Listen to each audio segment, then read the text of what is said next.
오직 예수님, 오늘 또 추수감사절기를 맞이하여 예배당에 나와서 예배하고 또한 영상을 통하여서 예배하는 여러분들의 신념과 삶 속에 그리스도의 은혜와 평강이 차고 넘치시기를 주님의 이름으로 축원합니다.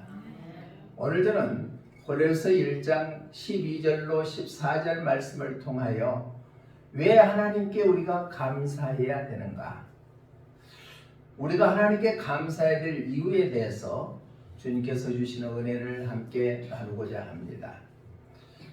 우리가 존재한다는 그 자체도 감사하지 않아요. 지금 살고 있다는 것 그 자체도 감사하지 않아요. 그런데 많고 많은 사람들 중에서 나를 꼭 집어서 너는 내 것이라고 하나님께서 택하여서 전능하신 하나님, 창조주 하나님을 아버지라 부를 수 있는 특권을 허락해 주신 것에 감사하고, 또 오늘 또 숨쉬며 예배당에 나와서 거룩하고 복된 주의 날을 하나님 앞에 드릴 수 있는 것도 감사하고, 우리에게 사랑하는 가족들과 함께 가정을 이룰 수 있게 해주신 것도 감사하고, 또 우리가 먹고 살기 위해서 일할 수 있는 일터를 허락해 주신 것도 감사해야 될 줄로 믿습니다. 그런데 그 무엇보다도 감사하는 것은 우리가 사는 이 세상이 이 세상으로 끝나버릴 것이 아니고 이 세상 마지막에는 예수님이 재림할 그때는 우리가 가야 될 천국이 있다는 것이 가장 감사해야 될 줄로 믿습니다. 아무리 부귀영화를 누리고 권력을 가지고 부자로 살았다 하는 사람들도 이 세상에 끝이 있습니다. 그래서 히브리서 기자는 히브리서 9장 27절에서 사람이 한 번 죽는 것은 정한 이치요, 그 죽음 후에는 심판이 따른다고 말씀하고 있습니다. 그러니까 이 세상에 어떤 삶을 살았느냐에 따라서 이 세상이 끝날 때 예수님이 계시고 하나님이 계시는 천국으로 갈 것인가, 아니면은 심판받아서 구더기도 죽지 아니하고 불이 꺼지지 아니하는 지옥불에 떨어질 것인가. 그런데 하나님께서 우리 각자를 사랑하여 주셔서 우리를 하나님의 백성으로 택하여 주셔서 우리는 이 세상이 끝났을 때 지옥에 가지 아니하고 천국 백성 삼아주신 것에 감사하는 우리 모두가 되시기를 주님의 이름으로 축복합니다. 오늘 본문의 말씀은 사도 바울이 골로새에 있는 교인들에게 보내는 서신서입니다. 즉 편지라는 얘기예요. 오늘 12절의 말씀 보니까 우리로 하여금 빛 가운데서 성도의 기업의 부분을 얻기에 합당하신 하나님 아버지께 감사하라고 말씀하고 있는데, 성도의 기업이라는 것은 구약에서는 눈에 보이는 물질의 세계를 의미합니다. 그래서 이스라엘 백성들이 430년 동안 종살이로 있던 애굽에서 해방시켜 주시는 분도 하나님이시고, 또 해방시켜 주시는 그 목적이 너희들은 애굽에서 하나님을 섬기지 못했기 때문에 광야에서 하나님을 섬기게 하기 때문이다. 그리고 너희들을 적과 꿀이 흐르는 가나안 땅에 들어가서 너희가 땅을 차지하고 번성케 하기 위해서 애굽에서 해방시켜 주셨거든요. 그러니까 구약에서는 기업이라는 것은 땅의 분배를 의미한다. 가나안 땅에 들어간다. 그러면 신약에 와서는 예수 그리스도를 나의 구주로 영접하는 사람들은 천국에 대한 소망을 갖고 천국을 줄 것이다 라고 하는 것이 성도들의 기업이다. 그러면 우리는 죄로 인해서 영원히 죽을 수밖에 없는 그러한 상태에 있는 우리들을 하나님께서 사랑하여 주셔서 독생성자 예수 그리스도를 이 땅에 보내셔 십자가에 못 박혀 죽게 하심으로 그를 믿는 자마다 멸망치 않고 영생을 얻게 하려 하심이라 하는 약속의 말씀을 믿고 예수님이 나의 인생의 주인이라고 믿고 구세주라고 믿는 우리들에게는 바로 구원받게 해주셔서 천국을 우리에게 예비하여 주신 것이 바로 성도들의 기업인 줄로 믿습니다. 그러면은 그 천국을 향해서 날마다 나아갈 수 있도록 하는 그 은혜에 감사하라고 오늘 골로새에 있는 교회들에게 사도 바울은 말씀하시는 것처럼 오늘 우리가 살고 있는 이 세상에서도 우리에게도 동일하게 말씀해 주신 줄로 믿습니다. 그러면은 우리가 하나님께 왜 감사해야 되겠는가? 기업을 주시는 그 하나님께 감사라고 말씀하셨는데 첫 번째로는 본문의 14절 말씀 한번 읽어봅니다. 시작.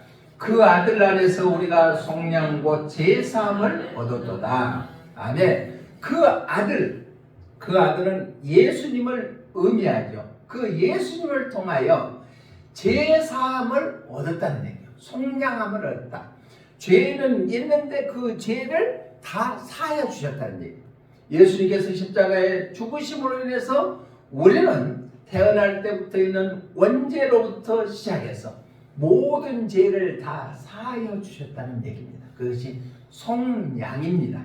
죄 사함을 해 주셨기 때문에 우리는 그분께 감사하는 삶을 사는 것이 우리 예수 믿는 사람들의 본분인 줄로 믿습니다.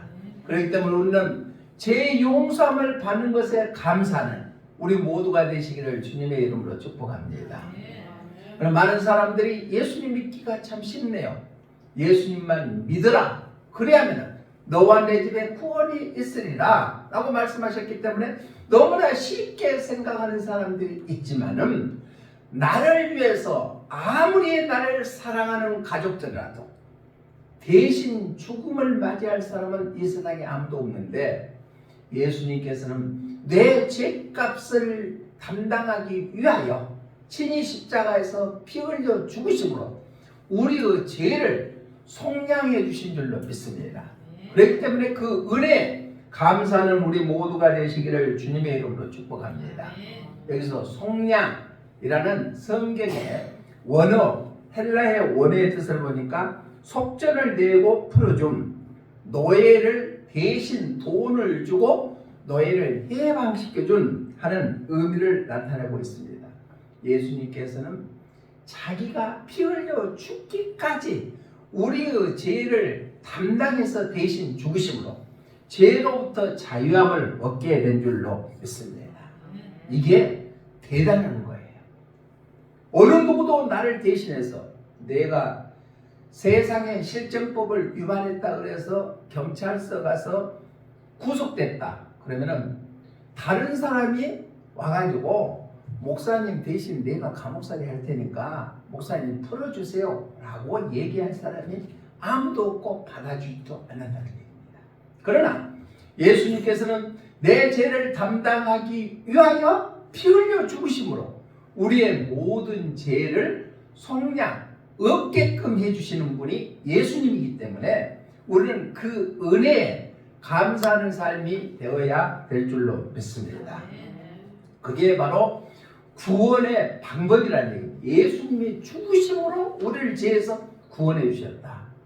그래서 우리가 잘 아는 대로 요한복음 1장 12절 말씀만 보면은 영접하는 자, 예수님을 나의 구주로 영접하는 자, 그 이름을 믿는 자는 하나님의 자녀가 되는 권세를 주셨대요. 한번 우리 확인해 볼까요? 우리 요한복음 1장 12절 말씀 시작. 영접하는 자, 그 이름을 믿는 자들에게는 하나님의 자녀가 되는 권세를 주셨으니 내가 예수님 믿기는 믿는데 내가 진짜 하나님의 아들인가? 그런 의심이 생길 때는 요한복음 1장 12절 암송을 해보세요. 묵상을 해보세요. 그러면 내가 영접했구나. 예수님을 나의 구원주로 영접했구나. 또 예수님을 내가 믿었구나. 확신이 있다면 하나님의 자녀의 확신을 갖고 살아가게 될 줄로 믿습니다. 예수님 외에는 다른 이름으로는 구원받을 이름을 주시지 않았대요. 사도행전 4장 12절 말씀 한번 읽어봅니다. 사도행전 4장 12절 시작. 다른 이로서는 구원을 받을 수 없나니 천하 사람 중에 구원을 받을 만한 다른 이름을 우리에게 주신 일이 없으리라 하였더라. 아멘. 그러니까 다른 이름으로는 죄에서 구원할 이름을 주시지 않았다니. 누구만? 예수님만 주셨다. 그 예수님을 내가 믿음으로 인해서 죄 용서함을 받았기 때문에 그 은혜에 감사하는 삶이 되어야 될 줄로 믿습니다. 또 요한복음 14장 6절에서는 예수님께서 나는 길이요 진리요 생명이니 예수님으로 말미암지 그는 하나님께 올 자가 없다고 했습니다. 우리 함께 읽어봅니다. 14장 6절 시작. 예수님께서 이르시되 내가 곧 길이요 진리요 생명이니 나를 말미암지 않고는 아버지께로 올 자가 없느니라. 여기 아버지는 하나님이에요. 하나님은 어디 계세요? 천국에 계시거든요. 그러니까 예수님으로 말미암지 않고는 천국에 갈 자가 없다. 예수님만이 나의 구원주이시고 나의 죄를 다 해결해 주시는 분이시다. 찬송가 218장 3절에 보니까 이런 가사가 있습니다. 찬송가 218장 3절 시작. 나 항상 주님을 멀리하고 형제를 사랑하지 못하였다. 이러한 죄인을 사랑하사 주께서 몸버려 죽으셨다. 속죄의 큰 사랑받은 이 몸 내 생명 다 바쳐 충성하리. 이러한 고백이 우리의 고백 되시기를 주님의 이름으로 축복합니다. 내가 주님을 멀리 보내고 형제를 사랑하지 못했는데 이러한 죄인을 주님께서는 우리를 사랑하여 주시어서 나를 대신해서 죄값을 치르기 위해서 십자가에 죽으셨으니까 이제 내 생명 다 바쳐서 그분을 위해서 충성하리. 이러한 고백이 우리의 고백 되시기를 주님의 이름으로 축복합니다. 사도행전 16장 31절의 말씀 보면은 주 예수를 믿으라. 그래야면 너와 내 집에 구원을 얻으리라 그랬죠. 그러니까 예수님만 믿은 것, 내가 재산을 팔아갖고 하나님 앞에 드리고 내 몸을 절단해서 하나님께 드리고 날마다 주의 전에 나와서 청소하고 해서 하나님 앞에 헌신하고가 아니라 주 예수를 믿음으로 우리는 구원받게 된 줄을 믿습니다. 우리 함께 읽어봅니다. 시작. 이르되 주 예수를 믿으라. 그리하면 너와 내 집이 구원을 받으리라. 아멘. 구원이라는 것은 뭐냐? 물에 빠져서 내 힘으로 해결할 수 없고 빠져나올 수가 없었는데 누군가가 나에게 건져 주셔서 살려난 것이 바로 구원이에요. 물에 빠져서 허덕이고 있는데 누군가가 건져준다. 그것이 구원이다. 죄로 인해서 죽을 수밖에 없고 멸망당할 수밖에 없고 저주의 상태가 있을 수밖에 없는 우리들을 예수님을 믿음으로 인해서 죄에서 건져주시게 된 줄로 믿습니다. 아멘. 그러니까 예수 천국 가기 쉽네? 라고 그렇게 예수 믿는다고 구원을 받을 수가 있어요? 라고 의구심을 갖고 있는 사람이 있었어요. 그래서 탄광에서 일하는 어느 사람이 목사님하고 대화하는 중에 구원이 그렇게 쉽습니까? 라고 하니까 목사님이 하는 얘기가 자, 탄광 깊숙한 곳에서 지하에 몇십 미터 있는 데서 어떻게 올라왔어요? 그러니까 도르래를 타기만 하면은 바로 밖으로 나왔습니다. 일을 열심히 하고 도르래만 타고 올라오면 그러면은 그 도르래는 누가 설치했어요? 그러니까 우리 사장님이 돈을 엄청나게 들여가지고 설치했습니다. 그러니까 목사님이 하시는 말씀이 보세요. 사장님은 광부들의 안전을 위해서 바로 타고 올라올 수 있는 도르래를 아주 값싼 비싼 돈을 두고 투자했지만은 당신은 그거 돈 내고 탔어요? 아니요. 바로 타기만 했더니 위로 올라갔습니다.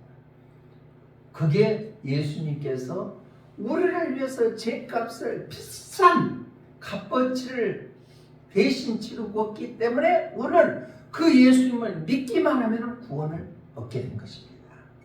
구원은 싸구리가 아니라는 얘기예요. 예수님이 나 같은 죄인을 위해서 십자가에 피 흘려 대신 죽으심으로 죄의 속량해 줌으로 죄사함을 얻게 된 것에 대해서 우리는 감사하는 삶이 되시기를 주님의 이름으로 축복합니다. 그것이 구원의 방법이에요. 예수님이 죽음으로 오늘 구원받게 되었다. 그로 인해서 우리는 감사하는 삶이 되고 구원의 확신을 갖고 살아가시기를 주님의 이름으로 축복합니다. 제가 다른 교회 가서 말씀을 전할 때마다 이런 얘기를 가끔 물어봐요. 지금 죽어도 천국 갈 수 있습니까? 라고. 옆에 사람 보니까 눈 감고 천국 갈 수 있는 사람 손 들어보세요 하는데 100% 손을 드는 교회를 내가 보지는 못했어요.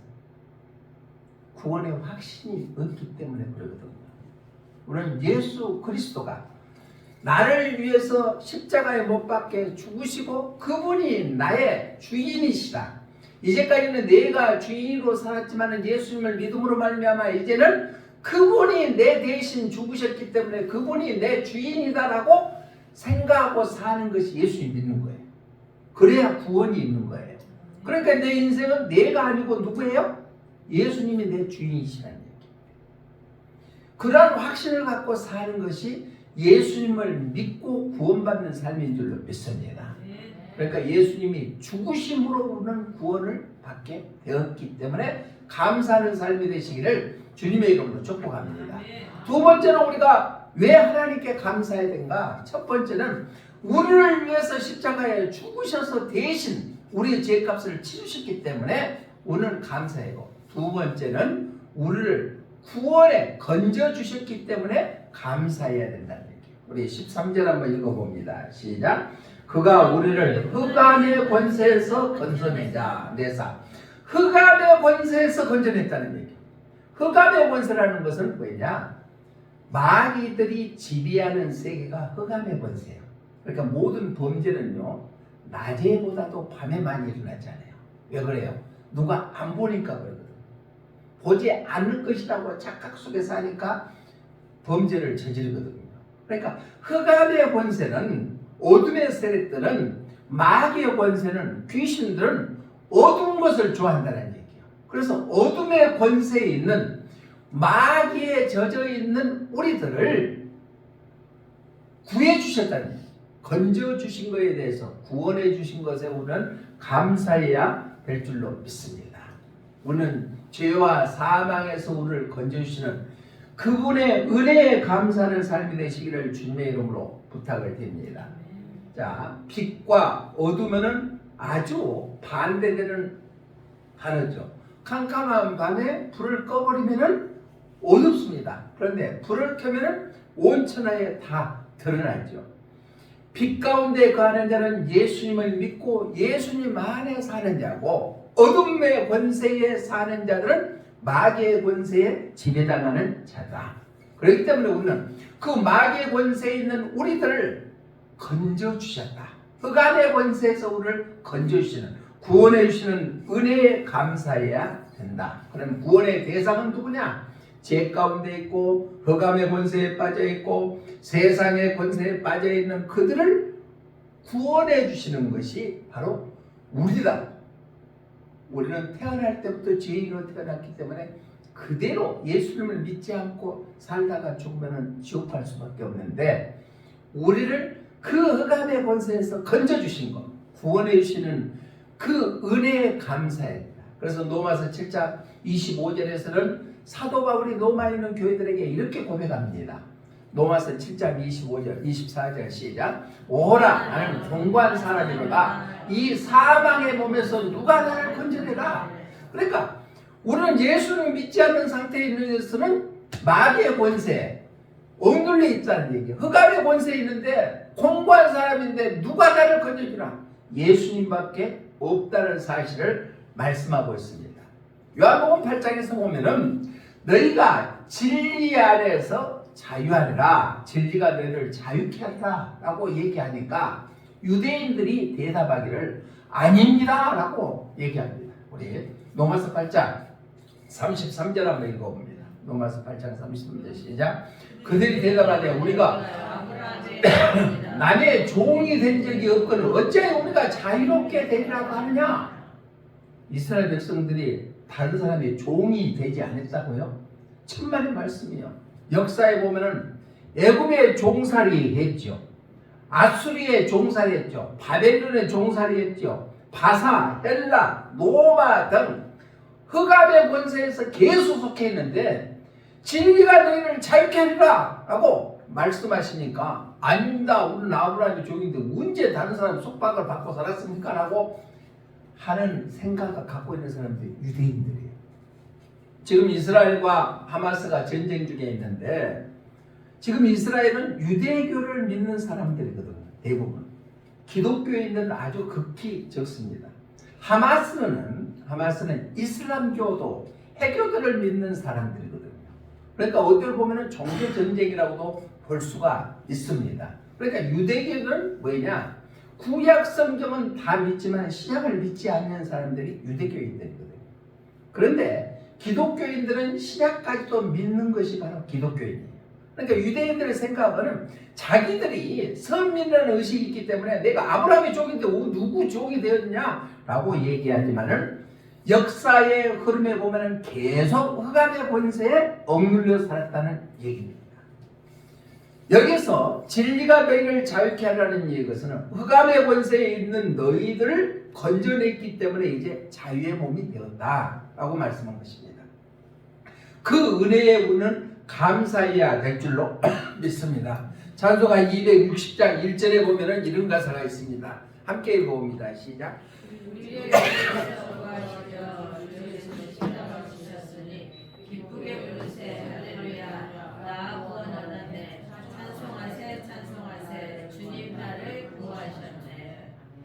우리를 제하셔서 예수님께서 십자가에 못 박혀 죽으셨으니까 우리를 구원받았다는 얘기야. 그러니까 찬양하고 찬송하세. 라는 말씀입니다.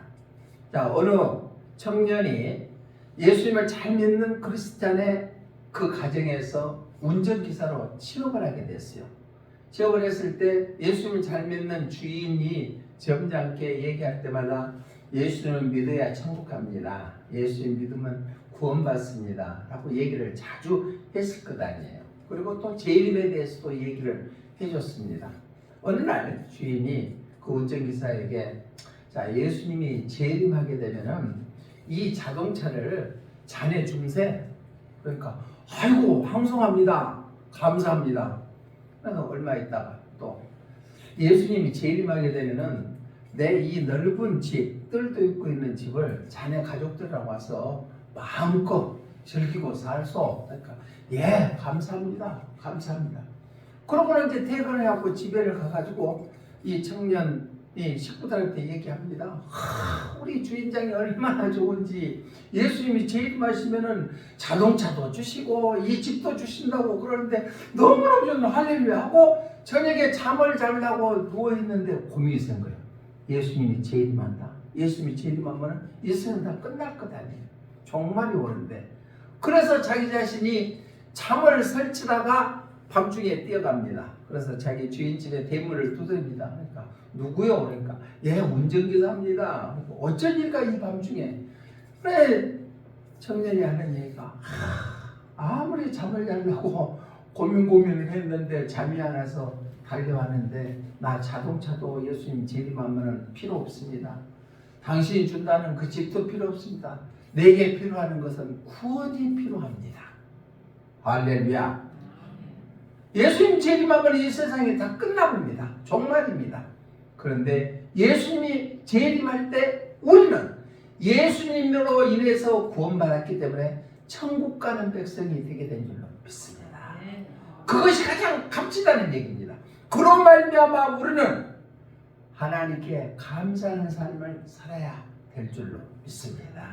우리가 왜 하나님께 감사해야 되는가? 첫 번째는 우리의 죄를 속량하기 위해 십자가에 못 박혀 돌아가셨기 때문에 우리를 죄에서 흑암의 권세에서 건져주시고 구원해 주셨기 때문에 우리는 감사해야 될 줄을 믿습니다.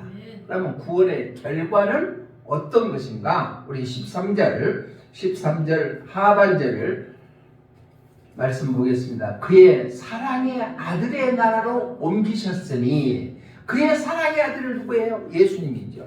그 사랑의 아들의 나라로 옮기셨다. 그러니까 천국을 예비 놓으시니까 천국 가게 해주신다는 얘기예요. 자, 구원의 방법은 예수님 십자가에 죽으심으로 우리를 구원해 주시고 구원의 대상은 바로 죄인된 흑암의 권세에 있는 우리를 구원해 주셨고 그 구원의 결과로는 우리에게 천국을 주셨기 때문에 우리는 그분께 감사해야 될 줄로 믿습니다. 여기서 옮겨지다 성경의 원어의 뜻을 보니까 이동시키다 라는 얘기입니다. 우리가 이 세상에 살지만은 천국으로 이동시켜 주게 된다는 얘기입니다. 어떤 자를 구원받는 자, 하나님의 자녀로 인정받는 자들은 이 세상에서 천국으로 이사가게 될 줄로 믿습니다. 전혀 다른 신분으로 바꿔진다는 얘기입니다. 우리가 이 세상에 살 때는 예수 믿는 사람이나 안 믿는 사람이나 똑같이 살아가지요. 그렇지만은 우리 안에 예수님이 계시기 때문에 예수님이 나의 구원주고 예수님이 나의 주인이라고 믿고 살아가는 자들에게는 이 세상이 끝났을 때, 개인적인 종말이나 인류의 종말이 왔을 때 우리는 천국으로 가는 축복이 주어지게 될 줄로 믿습니다. 천국을 미리 맛본 사람들이 많이 있죠. 가늠하다가 현장에 잡힌 여인도 예수님 앞에 잡혀갔을 때 죄 없는 자들이 먼저 돌로 쳐라 했을 때 아무도 치지 못했습니다. 그때 예수님께서 이제는 다시는 그러한 죄를 범하지 말라 제 용서한 거였습니다. 그때 당시에 이스라엘에서는요, 혼전 관계를 맺으면 돌로 맞아 죽었거든요. 그러니까 가늠한 여자는 돌로 쳐 맞아야 당연하지만은 예수님께서는 용서해 줬다. 그래서 그 가늠한 여인도 천국 가는 그런 자격을 얻게 된 줄로 믿습니다. 요한복음에 보면 수가성 여인도 마찬가지입니다. 지금 살고 있는 남편도 자기 남편이 아니고 다른 사람이었는데 그러한 여인이 사람들이 아무도 없는 정오의 우물가에 가서 물을 길러 있을 때 예수님을 만남으로 말미암아 결국은 그 여인도 천국 가는 백성이 되었다는 얘기입니다. 성경에서 예수님께서는 공생애를 시작했을 때 천국 복음을 선포했습니다. 두 번째는 하나님의 말씀을 가르쳤습니다. 세 번째는 각양각색의 병든 자를 치료해 주셨습니다. 그런데 그러한 귀신 들린 자, 또한 중풍병자, 안진뱅이, 눈먼 자 전부 다 치료함 받고 구원받아서 천국 백성 되게 된 줄로 믿습니다. 우리는 그 천국을 주님께서 주셨기 때문에 우리는 감사해야 될 줄로 믿습니다. 찬송가 235장에도 보면 보아라 즐거운 우리 집 밝고도 거룩한 천국에, 우리는 이 세상에서 경험해보지 못하는 그러한 곳이 바로 천국인 줄로 믿습니다. 자, 이사야 선지자는 이사야서 65장 25절에서 이렇게 천국을 표현했습니다. 함께 읽어봅니다. 시작. 이사야서 65장 25절 시작. 이리와 사자가 소처럼 뱀은 흙을 양식으로 삼을 것이 나의 성산에서는 해함도 없겠고 상함도 없으리라 여호와께서 말씀하시니. 이 세상은 생각지도 모르죠. 이리와 양이 어떻게 함께 살아요? 사자가 소처럼 집을 먹을 거예요. 뱀이 흙을 양식을 먹을 것이다. 그러니까 전혀 다툼이라는 거 없고 양육강식이 없는 곳이 어디예요? 천국이다. 우리가 해야 할 천국인 줄로 믿습니다. 요한계시록 21장 4절에는 눈물도 애통함도 없는 곳이 천국이에요. 함께 읽어봅니다. 시작. 모든 눈물을 그 눈에서 닦아주시니 다시는 사망이 없고 애통하는 것이나 독하는 것이나 아픈 것이나 다시 있지 아니하리니 처음 것들이 다 지나갔으리라. 아멘. 우리가 가야 될 천국은 눈물도 없고 사망도 없고 애통한 것도 없는 것이 바로 그 천국. 천국 가야 되지 않겠습니까? 여러분, 우리 꼭 천국 갑시다. 꼭 천국 가요. 예수님 잘 믿어서 천국 갑시다. 계시록 22장 5절에서도 이렇게 말씀하고 있습니다. 계시록 22장 5절 시작. 다시 밤이 없겠고 등불과 햇빛이 쓸데없으니 이는 주 하나님이 그들에게 빛이심이라. 그들이 세세토록 왕노릇하리로다. 아멘. 주 예수 그리스도를 믿는 자들에게는 천국에서 영원토록 예수님과 왕노릇하는 그런 축복이 임하게 될 줄로 믿습니다. 말씀을 정리합니다. 우리가 왜 하나님께 감사해야 될까요? 첫 번째는 우리를 위해서 예수님께서 십자가에 죽으심으로 우리의 죄를 사함받게 해주셨다는 얘기. 두 번째는 흑암의 권세에서 우리를 건져주셨다. 구원해 주셨기 때문에 감사해야 되고, 세 번째는 천국을 주셨기 때문에 감사하는 삶을 살아야 될 줄로 믿습니다. 아까 영상을 통하여서 봤죠. 감사는 더 큰 기적을 우리에게 가져다 주는 것이 감사입니다. 그러니까 감사는요, 연습이라는 얘기예요. 연습. 내가 힘들고 어렵습니까? 원망과 불평이 가득 찼습니까? 짜증스럽습니까? 그러면 오늘부터 노트를, 대한 노트를 하나 사요. 그래서 감사 일기를 한번 써보세요. 그러면 첫 번째는 10몇 가지 쓰다 보면 생각이 안 날 거예요. 계속 쓰다 보면 100가지 이상이 넘치게 되게 될 줄로 믿습니다. 환경은 변하지 않습니다. 내 마음이 어떤 마음을 갖고 사느냐가 굉장히 중요하거든요. 감사하다고 살면은 감사가 더 넘치게 될 줄로 믿습니다. 그런데 원망과 불평하고 하면은 어둠의 세력이 우리를 지배버리고 만다는 얘기예요. 그렇기 때문에 더 원망과 불평이 나올 수밖에 없다는 얘기예요. 그러나 감사로 하면은 더 큰 감사가 우리에게 주어지게 될 줄로 믿습니다. 한번 해보시기 바랍니다. 마음대로 안 되고 힘들고 그러면은 감사 일기를 써봐요. 대학로또 얼마예요? 주녀가? 얼마? 1,000원. 1,000원이 없어서 감사노트 못 사실 분 저한테 얘기해요. 내가 100권을 사드릴게. 100권 사드릴게. 1,000원이 없어갖고 감사노트 못 사실 분은 저한테 100권 사드릴게. 그러니까 우리가 감사는 감사를 낳게 될 줄로 믿습니다. 감사 연습합시다. 그래, 여러분 감사하고 삽시다. 감사하고 삽시다. 그러면 더 큰 은혜가 넘치게 될 줄로 믿습니다. 기도하겠습니다. 살아계신 하나님, 감사합니다. 우리가 왜 감사해야 되는가? 말씀을 통하여 우리가 다시 한번 깨닫게 하여 주셨사오니, 나의 죄를 속량해 주시는 죄사함을 받게 하여 주신 게 감사하고, 또 흑암의 권세에서 건져주신 게 감사하고, 우리를 또한 하나님의 아들의 나라에 옮기셨으니 천국을 주심에 감사하는 저희들의 삶이 되게 하여 주시옵소서. 다시 오실 예수님 이름으로 기도드리옵나이다. 아멘.